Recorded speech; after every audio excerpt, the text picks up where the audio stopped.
The industry started to evolve really quickly, and the new expectation by 2019, and this is that data from Sean, was that you really needed to have a beautiful designer home. And the industry is evolving again. It's no longer about having a beautiful home, those are like the table stakes. You now need to have a specific experience. So, my advice to anybody looking to get into this when it comes to their furnishing and design is that you should really be thinking about who you are trying to attract to your home. Tie it into the experience that you want them to have. Make sure that translates through your photos and then matches their experience in their home so that you get the positive reviews that match that described experience at the back end. So I think it takes a lot more time and effort, maybe than people realize, to create a truly successful listing these days. My name is Rodman Schley. As a real estate expert, I've invested millions of dollars in vacation properties all around the world, and I've been involved in the valuation of billions of dollars of properties. I want to share my 35 years of experience along with vacation home investment tips from the top minds in the short-term vacation rental industry. Now, let's do the work. Hey, everybody. Welcome to the Vacation Property Secrets Podcast. I'm your host, Rodman Schley, and today we're very fortunate to be joined by Erin Lenhardt, a food and hospitality entrepreneur and the founder and CEO of The Bright House. At Bright House, Erin shares her love and passion for hospitality by educating people on how to create unique and one-of-a-kind guest experiences.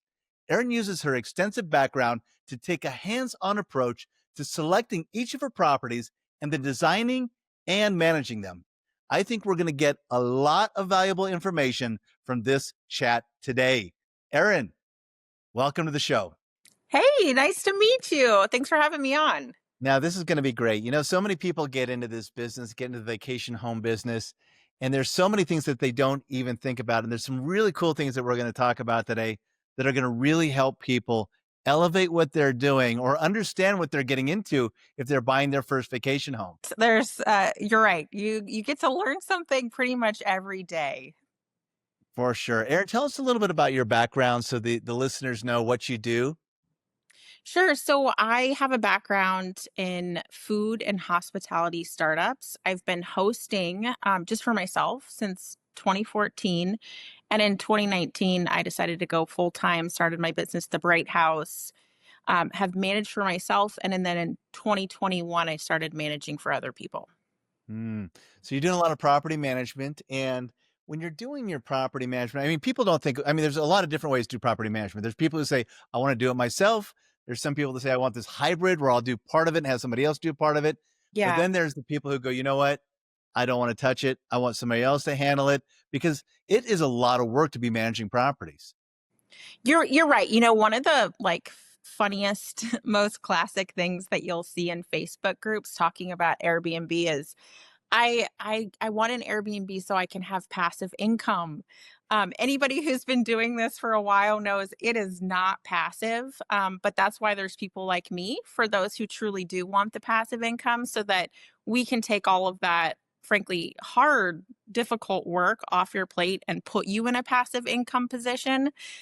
So yeah, certainly lots of options in this industry from the complete DIY to co-hosts who maybe help you with a few things to A to Z managers like myself. Yeah, and it's very different than when you're talking about some of the more traditional investments like an office building or an industrial building.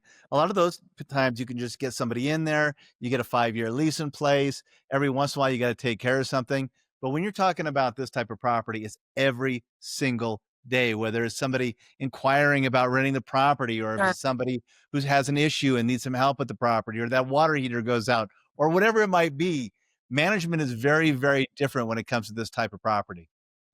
You're right. And we do manage some long-term rentals as well. And it's a totally different game. I think I will say for anybody who maybe has a long-term rental, thinking about converting it to a short-term rental, or maybe you're not sure what you want to do. I like short-term rentals because even though it is more work, it's high touch. We are in those homes every week, making them immaculately clean and instantly addressing any maintenance issues. So you don't have any surprise after a year or 5 years, not knowing how the tenants have kept your home. Yeah, So I no, think that's a that's a good major point. benefit.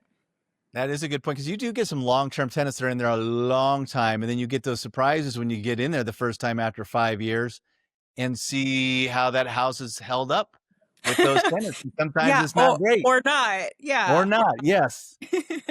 Yeah, so Exactly. some of the things that you do when you're going in, and you're working with clients, what kind of advice are you giving them in terms of making the aesthetics of the home? I know we've got a lot of people who come in, you buy a property and you want it to look really good, right? You're a vacation Yeah. home, you wanna go put it on the platform so people see and go, "Wow, look at this stunning place, it's beautiful, I wanna stay there." But what kind of advice do you give people in terms of the aesthetics of the home? Yeah, so I have to give Sean from Vodacy some credit for this eloquent description of how this industry has changed. So, um, I guess just to go back, and this history is available to anyone and everyone, but when Airbnb launched, it was literally for an air mattress in your living room. And the standards, frankly, were pretty low. And I, of course, I got started in 2014. So I guess about 6 years after they launched. But the standards were still pretty low that you could have your personal items in a closet and maybe your side tables that by your bed didn't match. The industry started to evolve really quickly, and the new expectation by 2019, and this is that data from Sean, was that you really needed to have a beautiful designer home. And the industry is evolving again. It's no longer about having a beautiful home, those are like the table stakes.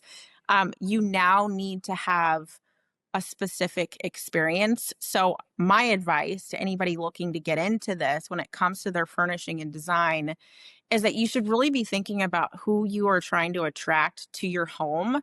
Tie it into the experience that you want them to have. Make sure that that translates through your photos and then matches their experience in their home so that you get the positive reviews that match that described experience at the back end. So I think it takes a lot more time and effort, maybe than people realize, to create a truly successful listing these days. Yeah, and you made a really good point about that person who's gonna stay at your place. A lot of people don't even think about that. Who am I talking to? Who am I catering to? Who am I going to be taking care of when they come in, have that experience like you said? And one of the first things you should do on any business, and let's be honest, this is a business. It's not that Yeah, piece of passive income that you're gonna get. It's a business, and you really need to know who your avatar is. And the that's more right. clear that you can be on your avatar and who you are serving, the better you're gonna be able to serve them and the better the experience is gonna be.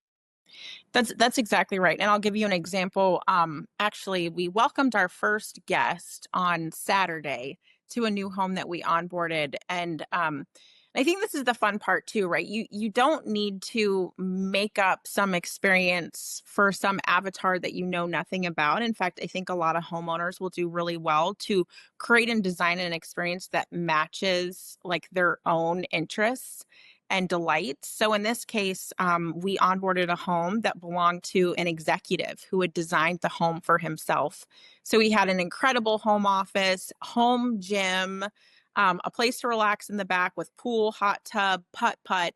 And so that, I mean, it was sort of handed to me on a silver platter, right? Like, here's your avatar. It is that executive who wants to work and play from a luxurious home base. So you don't need to go far afield. Study your own interests, see what you like to do. And I think the really key part too is it needs to be geography specific. We could talk more about that if it's helpful. Um, but you're right. Like, who are you trying to attract and what are they going to enjoy? Whether it's those macro amenities like a hot tub or like the very specific things in this case, right? Like, it's helpful for our executives to have access to a printer and a place to Mm. record podcasts.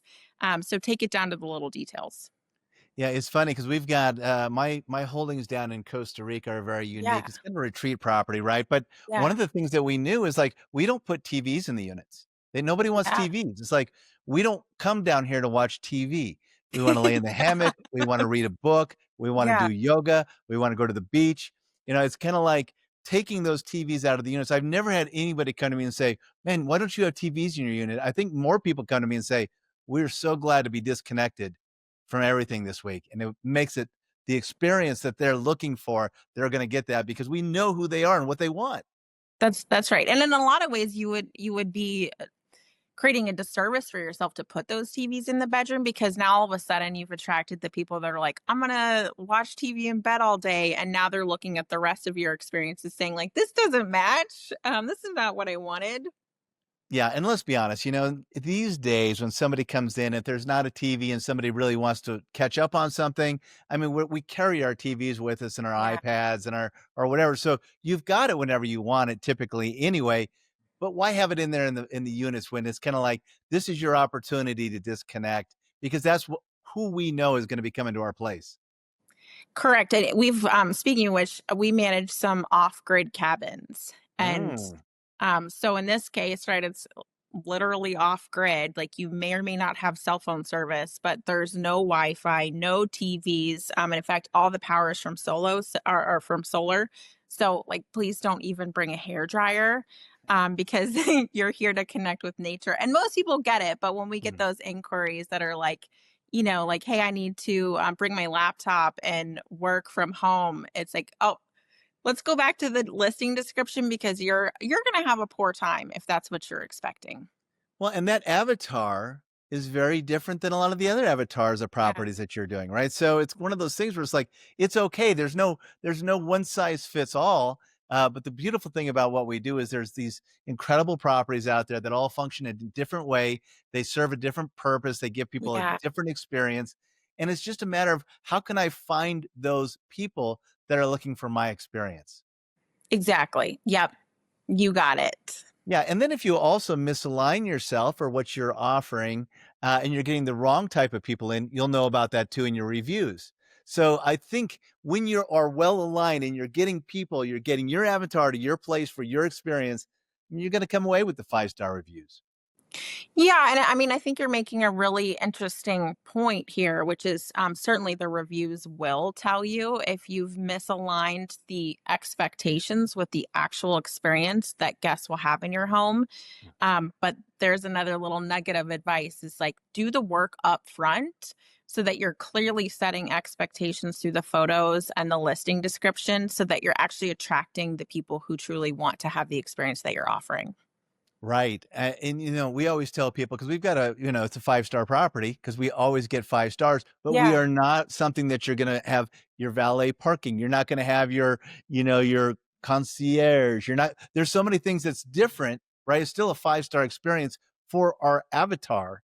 But if you get that person who's looking for that valet or for that, whatever it might be, we're not the property for you. You got to be able to tolerate the howler monkeys at 6 in the morning and the iguanas Yeah. running around under the trees eating the fruit. So it's just one of those things where it's like that person, though, if you can connect, if you find a way to really connect with your avatar, I believe you're going to give them not only the best experience possible, but your ratings are going to reflect that. That's right. And I think, Airbnb reviews, and of course any short-term rental reviews, but Airbnb tends to be the gorilla in the room, and they've got quite the platform to reach billions of travelers worldwide.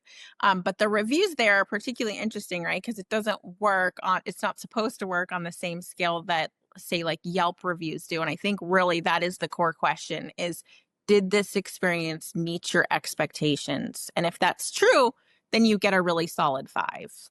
Yeah. So what are the things that people should look at? Let's say that I've got my first property and I'm trying to sort it out right now. I'm like, okay, here's my property. Here's what I've got.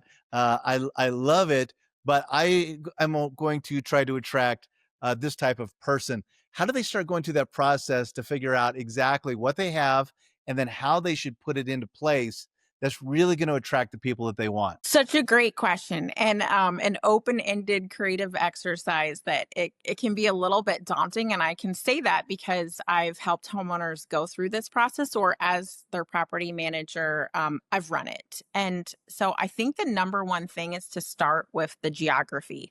So in your example, right, like Costa Rica, you mentioned howler monkeys and hammocks and things that you would expect from that geography, and you make the home match. And of course it seems like, hey, I know you didn't have to put the howler monkeys there, but you design the rest of your home to match that native experience. So I think whether you're in a beach location or an urban city, I think the first thing to do is to understand what is the big draw here. Why do people come to town? And of course, there should be more than one reason. So as you look at all of those reasons, I think then you want to tie it back to your own personal interests, or something that you know about or that you can easily learn about. And I'll give a specific example. We had the opportunity to have one of our homes in Charlotte filmed and showcased on staycation. And in this Nice. case, it truly is a beautiful home. And we did have some great amenities there, like a hot tub. And the home was doing already very well in the top 1% of revenue producers for its market. But I knew that going on TV, we had this opportunity to take it to the next level. And so I looked at what are the biggest draws to Charlotte. I also looked at our past booking history to see who was coming to this home, why, what did they enjoy about it.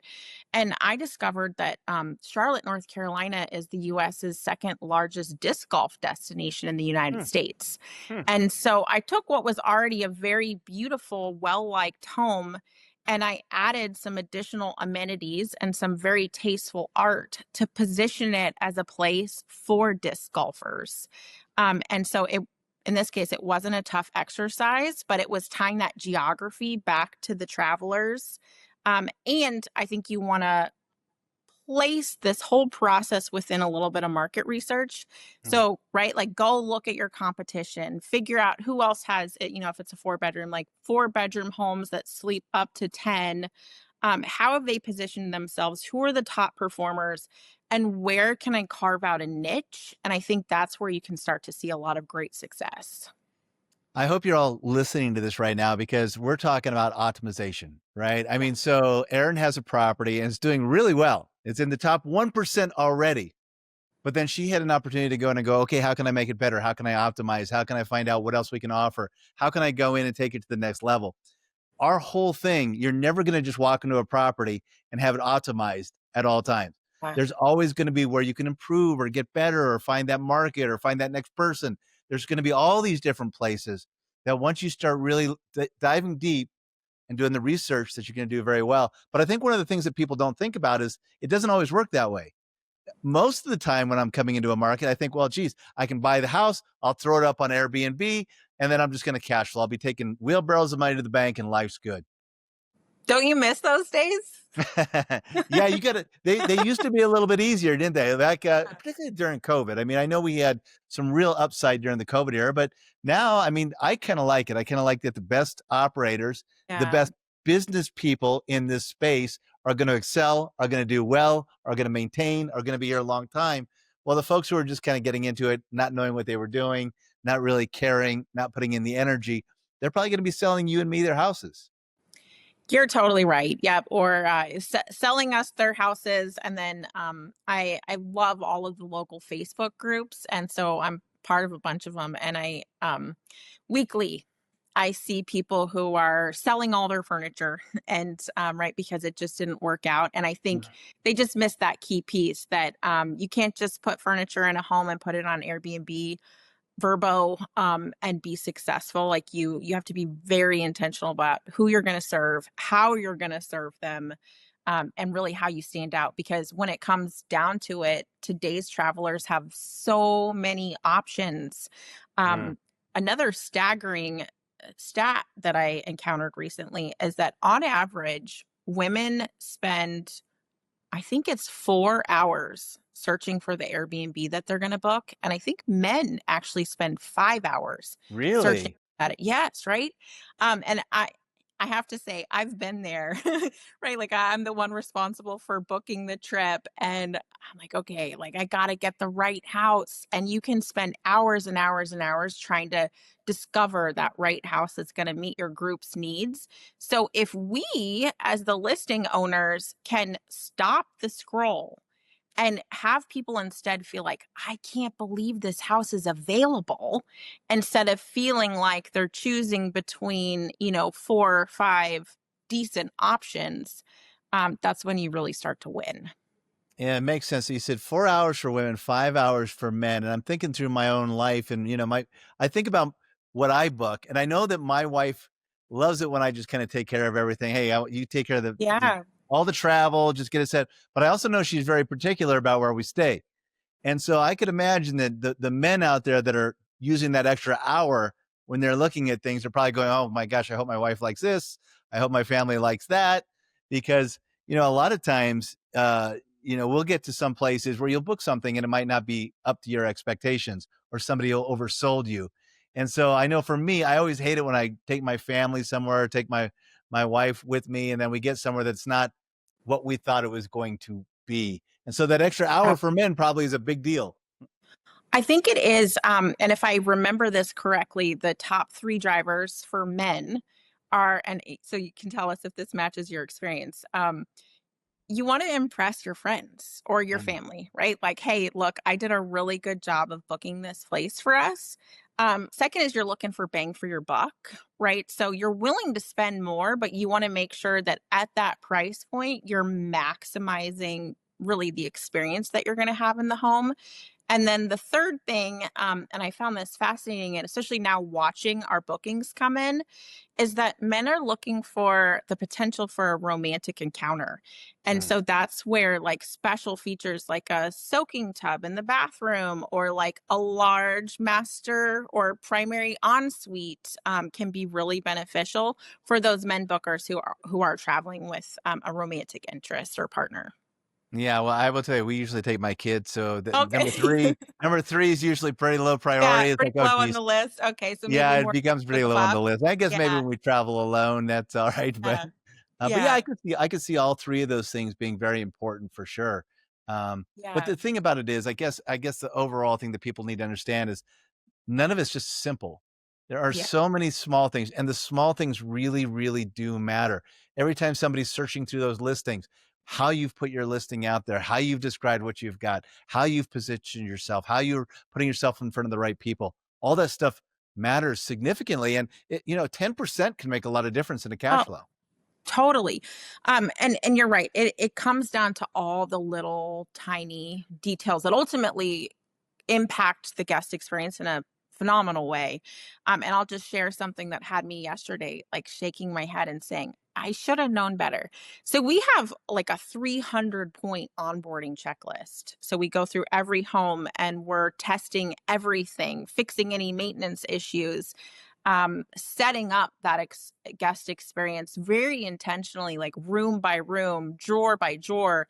And I was just kicking myself because we got a question. They weren't upset about it, but the in the primary ensuite bathroom shower, which is phenomenal, the water doesn't get cold enough. And I Mm. thought to myself, oh my gosh, like I should have known better, right? Because cold is all the rage these days, whether it's like cold plunge pools or cold water. And so it turns out in this case that the guests wanted to have an ice cold shower. So of course, the other part of this, right, is you do your best going in. You think you've touched the 300 things and you're all set. Your guests will give you feedback immediately on what you forgot or you overlooked or you didn't appropriately describe. So anyway, that's on our maintenance list today is get a guy out, make some adjustments to how that handle works with the cartridge and make sure that we've got ice cold shower water for anybody who's looking for those cold showers. Hey, everybody. I hope you're enjoying this episode of the Vacation Property Seekers podcast. I want to let you know about one question that I get all the time, and that's how do I forecast my cash flow and my profitability when investing in a vacation home? Now, if you've ever wondered that or you know somebody who has, you're in the right place. We've created a free training called Financial Forecasting for Maximum Vacation Home Profitability. Now, in this training, we're going to guide you step by step on how to accurately project rental income, estimate your operating expenses, and calculate your returns so you can make informed investment decisions. You can access the free training at vacationpropertyexpertnetwork.com. So if you're ready to dive deeper into financial fundamentals and maximize your profitability, visit vacationpropertyexpertnetwork.com. Yeah, right now the cold water is all the rage, but it's probably gonna be back to the hot water and then back to Yeah. it's just kinda like the diet fads, what's good for you, Yeah. what's not good. I do Uh, like to do a cold plunge, do you? Yeah. but, I've got a sauna too, so it's kinda like, okay, I can Yeah. sauna, cold plunge, life's pretty good. That's pretty good. Yeah. Yeah. Yeah. So, well, that's cool. So tell me about, have you had any nightmare stories? I know that, when you're managing properties, again, nothing's perfect. It'll No. never be perfect. Your property's never gonna be perfect. Your guests are not all going to be happy all the time, but what was one of your biggest nightmare stories? Oh boy. Well, I guess I'll say I feel fortunate to, in nearly 12 years to not have had that many nightmares. But I think it's the parties. And so Mm, we've only had, to my knowledge, two big parties of this last one. It was only 2 weeks ago, about 50, 60 people in a home that we have a 12 guest max. oh, man. But about a year and a half ago, we had somebody throw a sorority party for over Mm, 100 people. And in both cases, I was the one who was awake, available, able to go on site and help send everybody home. But I think that's just my biggest nightmare because I mean, first off, it's like how do you order your priorities here? But we have a good neighbor policy, so it's really important to us that we are mm, good neighbors in the neighborhood, right? That we are actually an asset and not a liability to the mhm, neighbors, and that we it's a point of pride that they'll reach out to us and say, "Hey, I have friends and family coming to town, and we'd love for them to be close." But the moment that you become the party house, right? You've not only ruined everything for yourself, but you've also given short term rentals a really bad reputation. And then, fueled the fire for regulatory arguments that limit the number of short term rentals that are out there or like homeowner use of their homes. But of course, then the second part of that nightmare is that a lot of damage can happen really quickly inside of mhm, the home. And I spend a lot of time thinking about and taking very seriously the responsibility that we have on our plate to care for these homes as if they're our own. And I even find myself sometimes when these things come up, I'll say to myself, like, not in my home. And I realize I'm like, well, this isn't really your home, Aaron, but I'm like, but it is, right? Because but it I'm the is. one who's responsible for the care here. So the good news is that we had that party shut down within about an hour and a half of having discovered it. And the other sort of sad but fortunate thing is that we've gotten enormously good at claims. And so we win actually all of our claims and have about a 93% payout rate on what we Mm. submit. So there's a claim coming there. It'll all be okay, but those are my worst nightmares. Yeah, and what I would like people to listen to and understand is that parties are gonna, it can happen. It can happen to you. It could happen to anybody. But what if you are just your own self manager at that point? And you're halfway across the country, and you get that call. There's a party. Do you have a plan in place? Do you have a plan Yeah. where you can go and get it under control, get the folks out of there? If you're same thing, if you're a hybrid, what do you have set up? If you're not having somebody manage your property like you, if you're managing my property, okay, great. Erin's going to go out there and she's going to handle it. Or down in Costa Rica, I've got somebody full time down there. And if something happens, it gets handled. But now the other side of the coin is if I am doing it myself, well, you better have some backup plans. You better be ready for when you get that first nightmare story. And it might only be one, but sometimes it only takes one to do a lot of damage and cost a lot of money.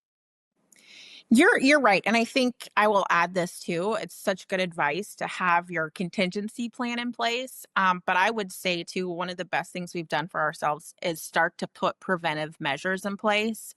And so I guess the top three things I would highlight is, of course, you need to make it really clear in your listing that there no parties.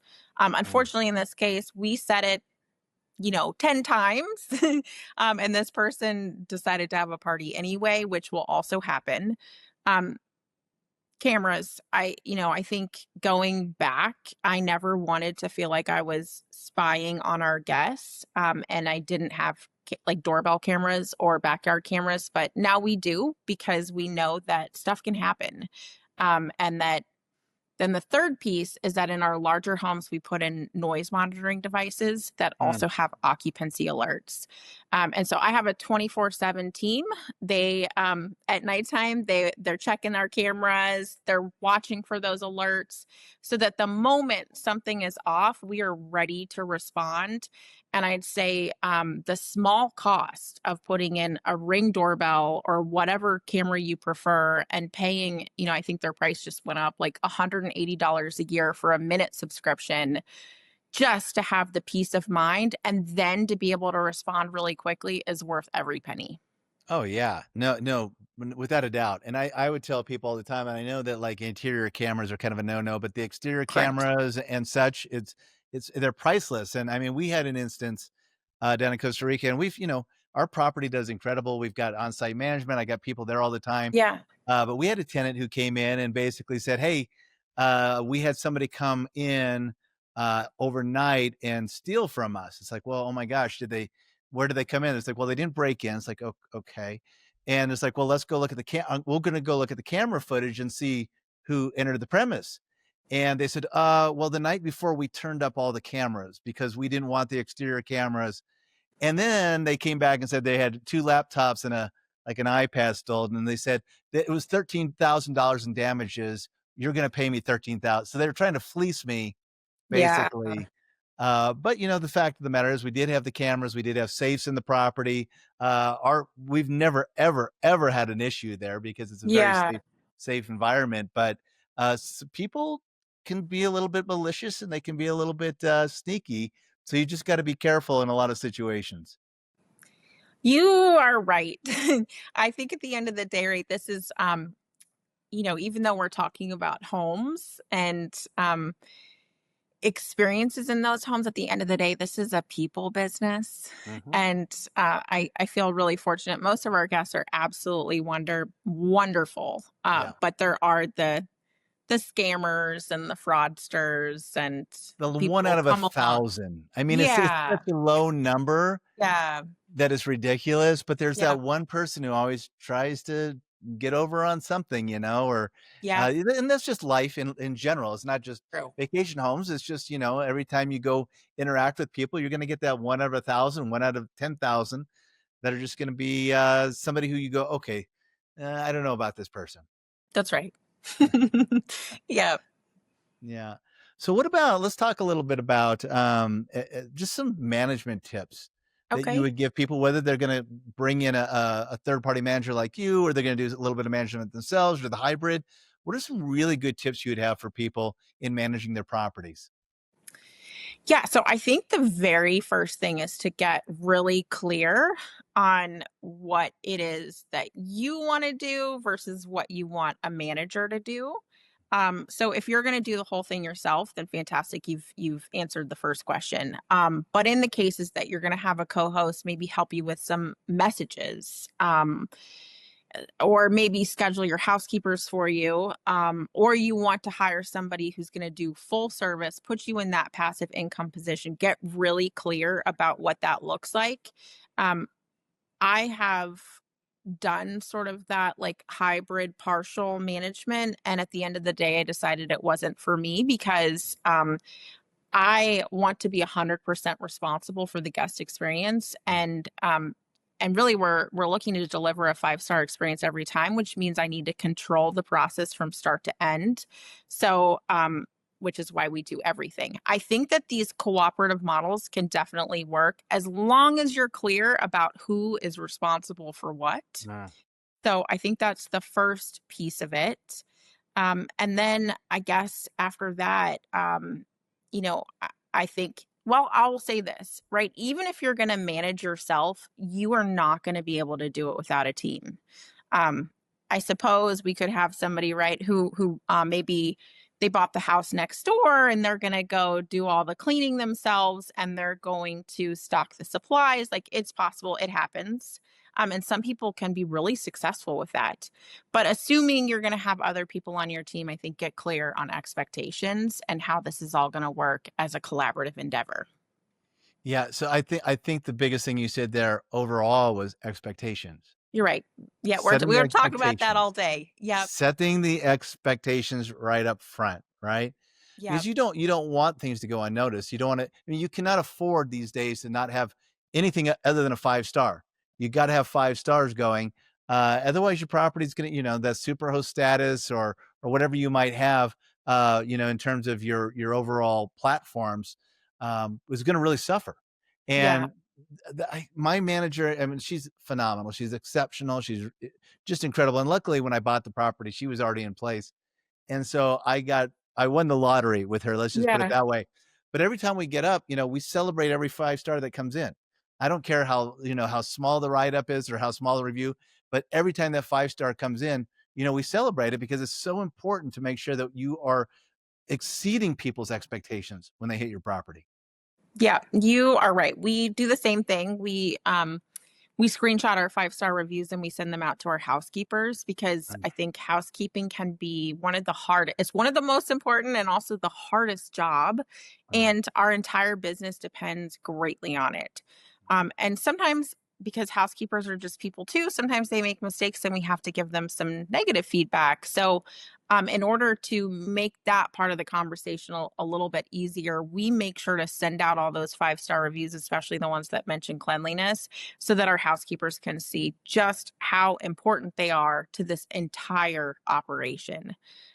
So yeah, celebrate those 5 stars. Yeah, and that's such a great idea because I do have a wonderful staff down there too, and I never have thought about sending in those reviews. We celebrate them, my manager and I do, but man, Yeah, why not celebrate that with the team, right? I mean, because yeah.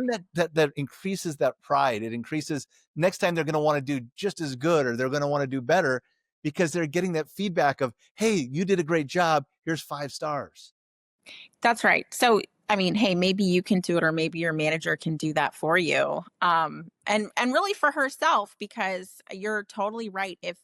If you can unlock that like pride in work and pride in ownership of a job well done, that's when teams become unstoppable. Yeah, it's interesting because we had the last time I was down in Costa Rica, we're on this incredible little river that runs only when it rains. It's kinda like a Oh, feeder for all the yeah. rain, right? But and it sometimes it gets pretty high and pretty aggressive and because there's a bit of rain down there, but it's never really left its banks. It's always been in its banks. But when I was down there last time, it left its bank a little bit Oh, and, kinda did some stuff on the property. We had to do some cleaning. We had to redrain the pool and fill it before the next guest got in and such.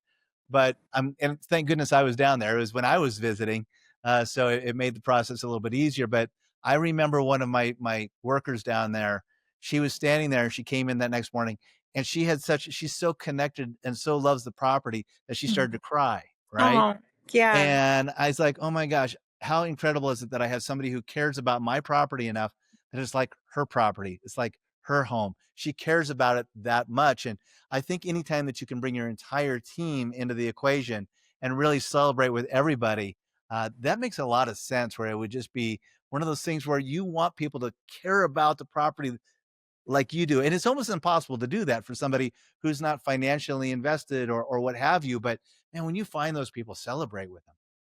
totally. Yep.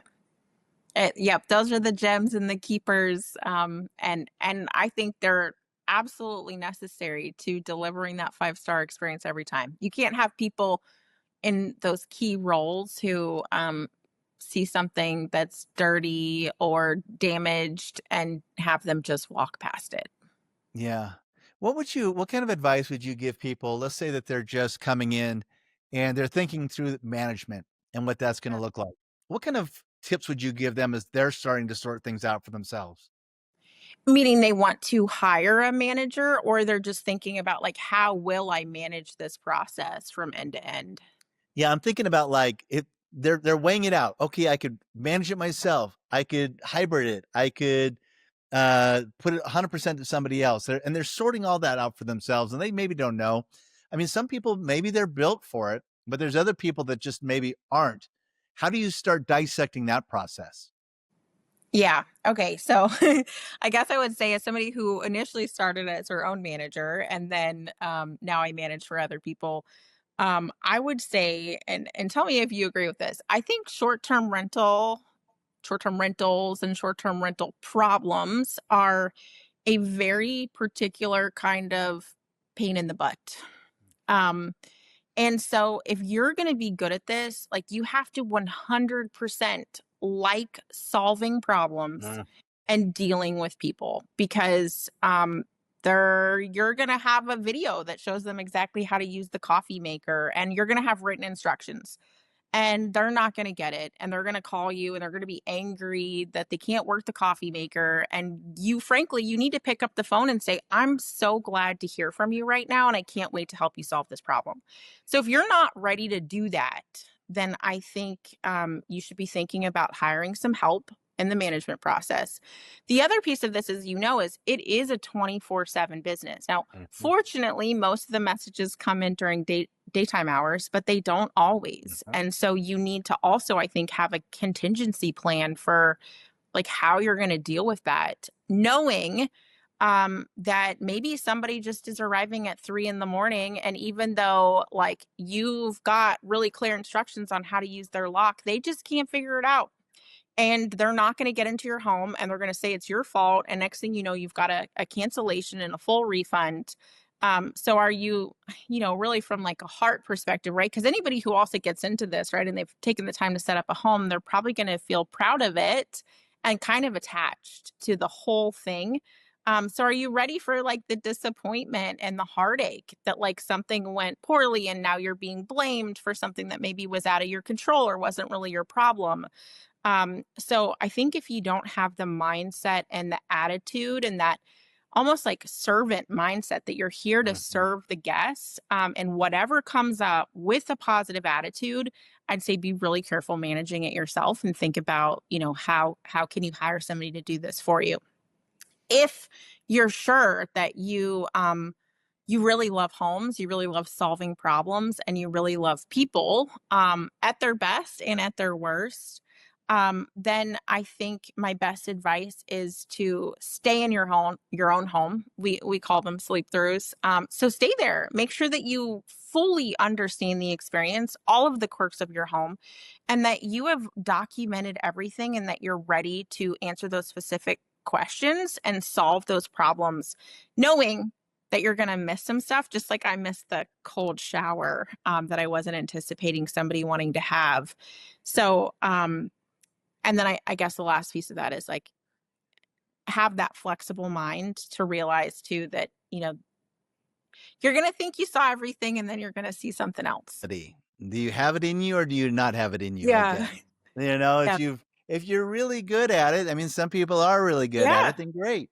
But if you're one of those people that's like, "I don't wanna deal with it," oh, crap, I get another call that I'm gonna have to deal with. That's when you might wanna start going, I'm gonna bring somebody else in who can handle the hospitality side of what I'm doing." That's right. Yep. You mentioned too, I think you called was it the sleep through? The sleep? Uh-huh. Is that Yeah, what you call sleep it? through. Yeah, so, like, I didn't know I've never called it that, but I've done Yep. that plenty of Yeah. times, and I will say the last time I was at my property, what I discovered, we've got a microwave there, and it's all in Spanish, and Yep. so I've got all these buttons in Spanish, I have no idea I'm just, hitting buttons and stuff, it's like, "Oh, man, we better put something like that in our guide," maybe a translation with the keypad so people Yeah. know what buttons to hit to warm up their coffee in the morning. You got it. Yeah, right. Because otherwise it's gonna turn into a frustrating moment. It Um, was for me. yeah. So, Yes. I kinda figured it out. I found a workaround to get the buttons to work, but still, I like that idea of just when you're going, be very attuned to your property too. What do you need to explain more to people? And because you're not gonna always have US travelers either. I mean, down in Costa Rica, we get people from all over the world that come in. And so like you Yeah, were saying, sometimes we might get that Airbnb message or that or the Verbo message. They might come in at 3 a.m. in the morning because somebody's over in France and just waking sure. up in the morning. So Yeah, um, and maybe they're like, if you can get back to them in 5 minutes, they are going to book, and if you yeah, don't, you lost it. you lost it. Exactly. Exactly. Well, Aaron, I think a couple of things. And by the way, we could talk forever on this stuff. I mean, I love the hospitality side of this whole equation. I love taking care of people, and it's cool to be able to go into these properties and really optimize them to be incredible, so people can have incredible experiences. But I think people need to be able to find you because you're a wealth of information when it comes to this. Where do you want people to go to find you on the social media or your web platforms and such? Yeah, so on my website, which is just HTTPS, thebrighthouse.us, and from there you can find our socials, but Instagram is also a great place to connect. That'll be perfect. And then just one last question. I think I know what your answer is going to be on this because I just think I know what it's going to be. But if you could give somebody just coming into the business one piece of your best advice at what they should be doing right out of the gates, what would that be? Oh boy. Oh, you think you know what I'm gonna say? I think, but Okay. now that you paused, I'm not certain because it can be there's so many different things, right? There really are. I mean, I think we could go back earlier, and I think making sure that you know who you're gonna serve and that you're ready to do it are really crucial pieces of this. But I would also say, like, most people who are getting into this game these days, and it's totally understandable, and I think you should be doing it this way, but you wanna make money. So I think the next piece of advice I would give somebody is to get your numbers right from the start, Mm. because if you haven't really looked at the math on it and make sure that you are purchasing the right home in the right location in a market that can afford it, where you can niche, you're going to have a really disappointing experience. That is not what I thought you were going to say, but I will Okay. say this. I will Okay. say this. You're speaking my love language. I always tell Okay. people you've got to be able to understand the finances behind what you're buying. You need to understand your investment. If you don't understand the money side of the equation, you're setting yourself up to fail right out of the gates. Yeah. Well, now are you going to tell everybody what you thought I was going to say? I thought you were going to say make sure that you weigh out your strengths and your weaknesses when Oh, figuring out what you want to do in terms of your management.